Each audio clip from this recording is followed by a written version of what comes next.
another installment of instructional design.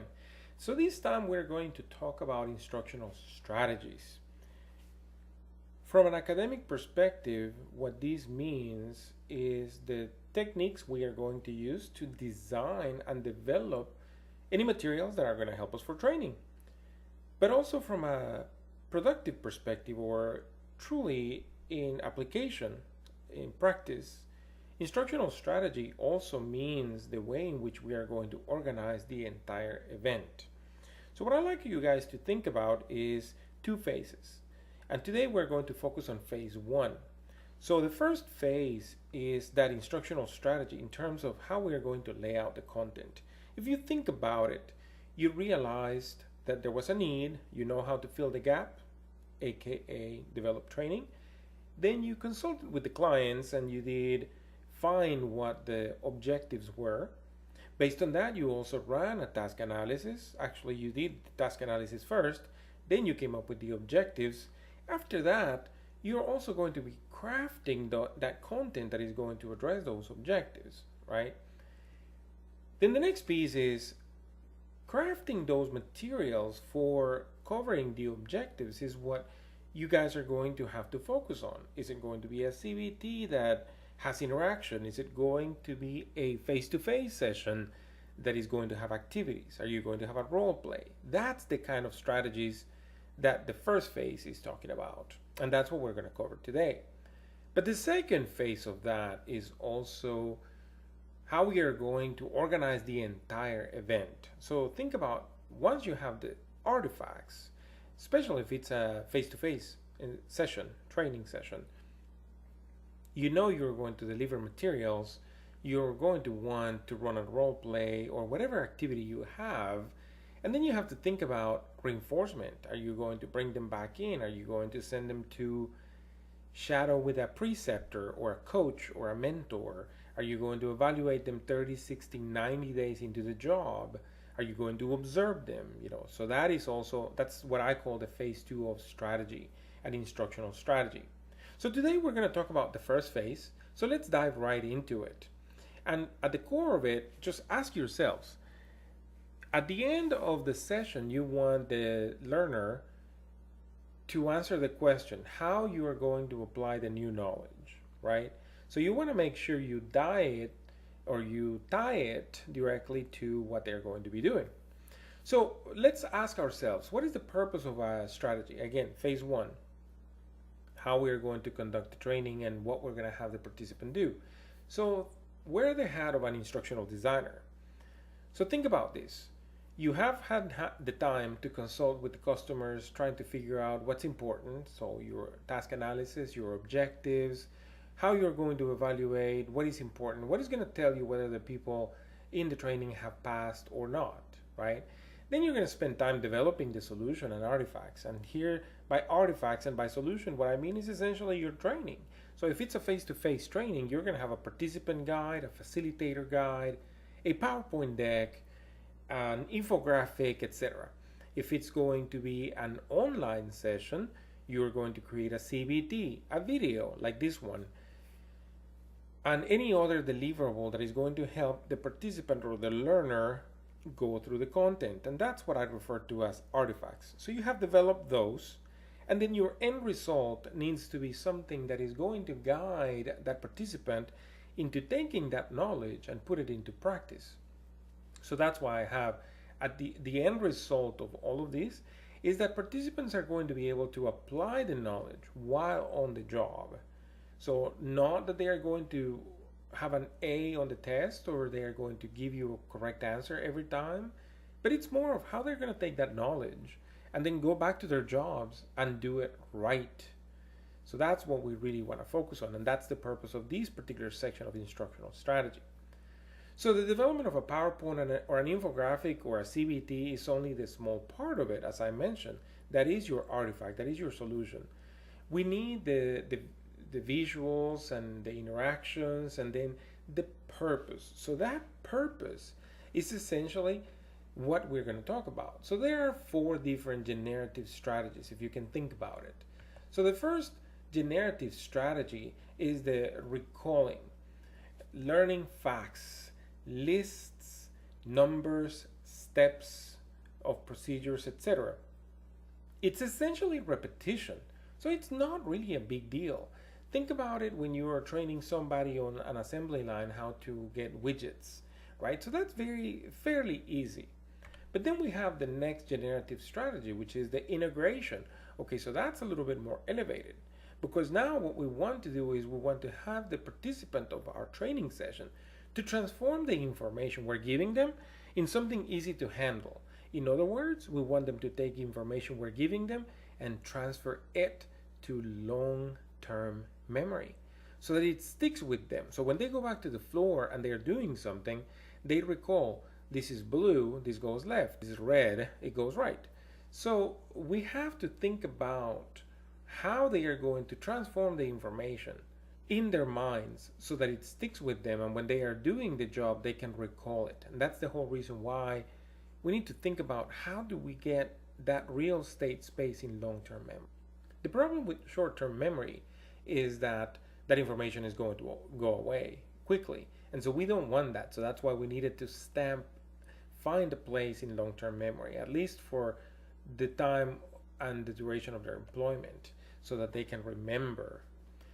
Then the next generative strategy is that organizational strategy, where they need to now begin to identify key ideas, and then they are going to take them and blend them with their prior knowledge. So if you have somebody who is a machine expert or a systems engineer, etc., they are not necessarily familiar with the system that is in that company because they are probably new, but they are familiarized with the systems in general. So they have prior knowledge. Now your training is going to help them get those ideas, identify new things related to the system, access, etc., so they can put those two together and perform a good job in that position. So that's the whole organizational idea. The next generative strategy is the elaboration. Elaboration is essentially generating mental images or generating ideas, models, etc., that are going to go along with the existing knowledge, along with the new knowledge we have. So that's where the two come together and they're going to mix something. So I know how to do A.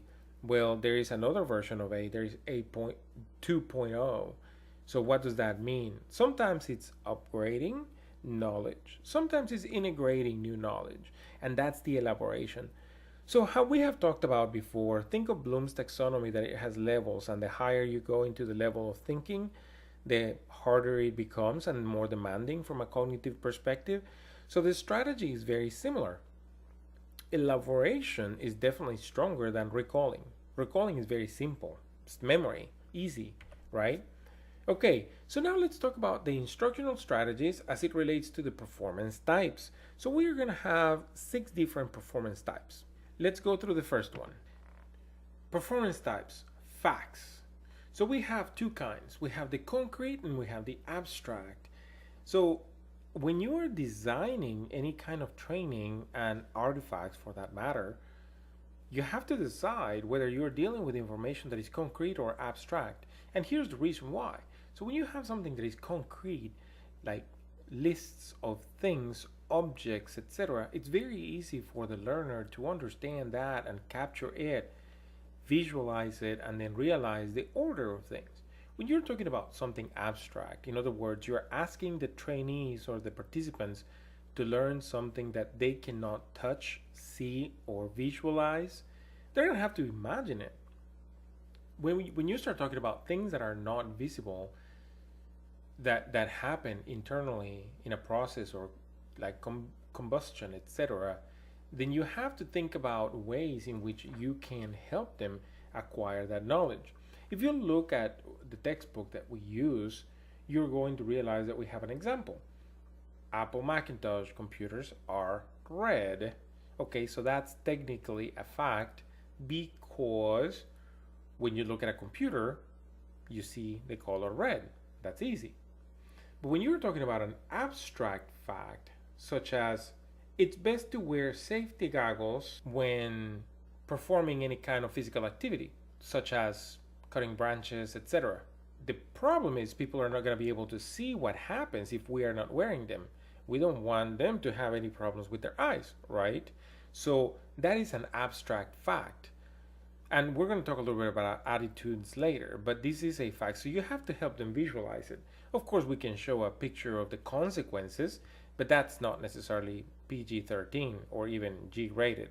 So you have to think about how you're going to use a methodology that is going to help the participant remember the facts. Then you start thinking about the next one, and that is concepts. In concepts, think about organizing the knowledge. So you're giving them pockets of information or packages of information, and they're going to have to store them and know when to utilize them when they are doing the job. So I usually like to refer to them as frameworks or models. So you're talking about giving them a way for them to go back to the buckets of information or buckets or models so that they can take pieces of them and apply them. So it is very important that you define that concept and then you design an activity that is going to help them grasp that concept. One quick example is if you remember the box wrench. So from an integration perspective, how you're going to have them know the concept, the purpose, the definition, and the best way to use it. So think about that, and that's how different it is from a fact. So it's a little higher thinking. Then we move into the principles and rules. So that technically we would say, oh, that's easy. Because if you know cognitively, you have some principles and some rules, and therefore if we don't follow them, there are consequences. Think of the production line. If we don't remove our hands from the press, it is going to hurt if that press catches our hand, right? So that's a rule, safety rules, etc. So when you are designing the training, the question is, how are you going to let them know so that the rules need to be followed and the principles also need to be applied while on the job? Keep in mind that I'm using a lot of very hard examples, but then if you transfer that to an office, how do you transfer the principles and the rules into an office? Well, there are ways, right? Think of a radio station. If you're training somebody on how to move around the radio station, one simple one is when the on-air light is lit, they are supposed to not do certain noises, right? Or go to certain areas, etc. And so to do that in the training, you're not just going to tell them that. If it's something deeper in knowledge, you're going to have to help them to remember that. So what are you going to do? Are you going to give them a case scenario? Or are you going to show them an example? Are you going to show them an informational video? Say Discover Channel is really good about those things. So think about that. Then moving along to more performance types, now we have the procedures. So again, one step harder. If you're supposed to be training procedures or teaching procedures, think of them as sequence of steps, development of a mental model, and then help them practice that. So when you are talking about a procedure, for example, you have two things to address here. You have the cognitive procedure, which is very mental. So how are you going to design a training solution that is going to help them with that cognitive procedure? Usually it's something on paper, you have a multiple choice, you have some drag and drops, and you can actually talk about that by taking them through the understanding piece. But then when you have the psychomotor procedure, that will take you guys to make sure that the participant is actually doing something. So instead of just having them read something or reflect back on something, you want to model and you want them to follow along and do. I usually like to use the example of the forklift. It's very difficult to train somebody on how to operate the forklift in a CBT because they are not going to be mounted on the forklift. It doesn't feel the same way, so they're not going to know that. So you're going to have to help them model that if it is a psychomotor procedure. Moving along, we have the interpersonal, and actually we have two here. We have the interpersonal and we have the attitude. Let's talk about the interpersonal first. In the interpersonal, basically what we're getting at is developing people's communication skills. We want to, at that point, show them the concept. We want to create a verbal image of it. We want them to create a mental image of it. In other words, a reflection. And then the overt practice. And that's when we get into role plays and group activities, etc. So similarly, the attitude, and that's why it shows up right after it, it's a little different because we're not asking them to just interact with each other, but it's also the attitude, how I am going to interact. This is usually helpful when you are developing something for leadership development, right? So you want a leader to behave a certain way. You want them to be pioneers of culture. You want them to be guides of development, etc. As leaders, you want them to communicate the strategy and help others understand the strategy so everybody can work towards that. So that's an attitude, right? So you have to usually ask them to reflect on previous applications and sometimes the outcomes. So in the past you have done X, so this time apply that and see how it changes because of the multiple dimensions that you are looking at or the different environment that you are in. And so that relates to modeling a behavior. And that's the whole idea of an attitude. My traditional example is the recycling. So how do you have people have an attitude towards recycling? This day and age, you have to pay the waste company to remove the recycling from your house. So if you have to pay, why would you recycle? Well, why wouldn't you? But the problem is it does have a cost. So how do we change the attitude for people to adopt the behavior of recycling even though there is a cost associated with it? So that's the whole idea where sometimes modeling that behavior helps, but you also have to help them through the training on reflection. So this is very helpful when you want to have them talk among groups. Go back to Bandura. Bandura actually does a really good job in his theoretical social theory, and the interpersonal and the attitude, both of them benefit a lot from his social learning theory. So with that, I tell you that we have gotten to the end of this, where it's not necessarily the end topic-wise because we can speak here for hours, but to keep it simple, what I like to show you is 3 different graphics, and notice this. So it's a road. The instructional strategy, I see it as a road, and depending on what type of training you are developing, you are going to have the ability to shape the road for the learner. The learner is here for you to show them the way, so it's your job to show them a different road depending on the situation. Remember, concept, fact, organization, interpersonal, skill, procedure, etc. The road is going to take a different shape. And so look at these 3 pictures.